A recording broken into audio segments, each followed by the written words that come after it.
बिस्मिल्लाहिर्रहमानिर्रहीम, अस्सलाम वालेकुम। आप देख रहे हैं कश्मीर क्राउन और मैं आपका मेज़बान राहिल गनई। इस वक्त पूरे यूटी जम्मू कश्मीर में डीडीसी इलेक्शन को लेकर एक हाहाकार मची हुई है। हमने देखा कि पीपल अलायंस, गुपकार अलायंस और न जाने कौन कौन सा अलायंस, जम्मू एकता, न जाने क्या क्या चल रहा है। लेकिन अवाम की ख्वाहिशात पे पूरा उतरना इस वक्त हर एक कैंडिडेट के लिए जो है वो ज़रूरी है। लेकिन हमने ये भी देखा कि आज के हालात को देखकर, जैसा कि 5 अगस्त के बाद जो हालात यूटी जम्मू कश्मीर जो कि रियासत से यूटी बना दिया गया, उसके बाद ये पहला बड़ा इलेक्शन होने जा रहा है। लेकिन सोचने की बात यह है कि क्या ये लोग फिर से अवाम के साथ पूरा उतरेंगे या नहीं। इससे पहले लोगों ने बड़े इल्ज़ामात आयद किए कि कभी भी कोई भी सियासी रहनुमा हमारी ख्वाहिशात पे पूरा नहीं उतरा है। कभी ये लोग 5 साल के बाद डेवलपमेंट के नाम पे वोट लेते हैं, तो कभी सियासत होती है मजहब व मिलत के नाम से, कभी रंग और नस्ल की बिना पर यह सियासत होती है।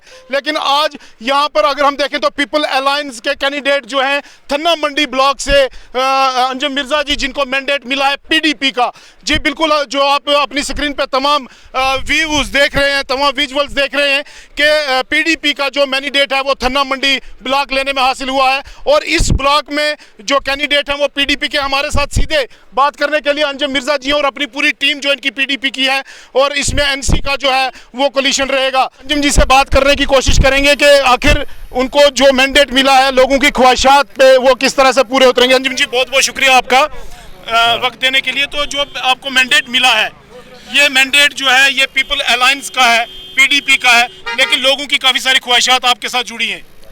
बिस्मिल्लाहिर्रहमानिर्रहीम, अल्हम्दुलिल्लाहि रब्बिल आलमीन। मैं आज जो मैंडेट लेके आप लोगों के दरमियान में आया हूँ, वो पीपल अलायंस का मैंडेट है, जिसको गुफ्कार अलायंस भी कहा जाता है।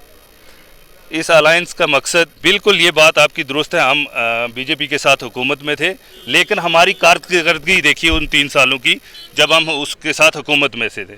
हमने जो महबूबा जी ने का दौर था, मुफ्ती साहब ने 1 साल का दौर निकाला, उसके बाद बदकिस्मती से मुफ्ती साहब की डेथ होगी, उसके बाद 2 साल महबूबा जी ने निकाले। उन 2 सालों में कहीं ना कहीं हमने रियासत के लिए, रियासत और हिंदुस्तान के रियासत की बका के लिए एक दीवार बन के पीडीपी सामने रही।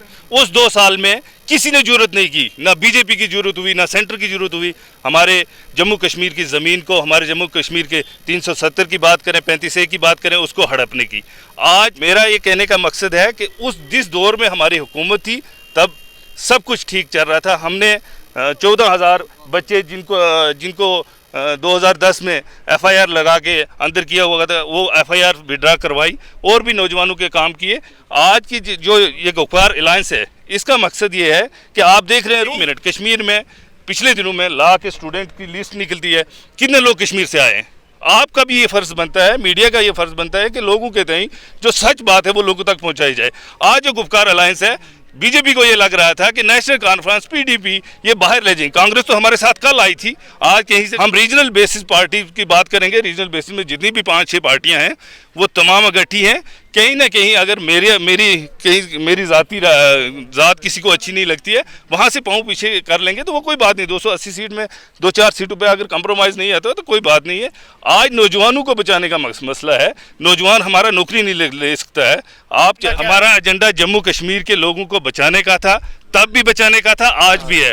और आज भी हम उस काले कानून को जो ज़बरदस्ती हम पे नाफिज किया गया, हम आज भी नहीं मानते। क्या स्टेटहुड के लिए जैसे बाकी पार्टीज लड़ रही हैं, क्या 370 के लिए आपका मौक़िफ़ वाज़िह है? आप गुफ्कार अलायंस बना किस बेस पे? गुफ्कार अलायंस बना ही इसी बेस पे के 35A और 370 की प्रोटेक्शन करने के लिए, इसको वापस लाना है। आप स्टेटहुड की तो बात ही छोड़िए, स्टेटहुड वो हम पे कोई एहसान नहीं करेंगे, स्टेटहुड वो हमें वापस देंगे।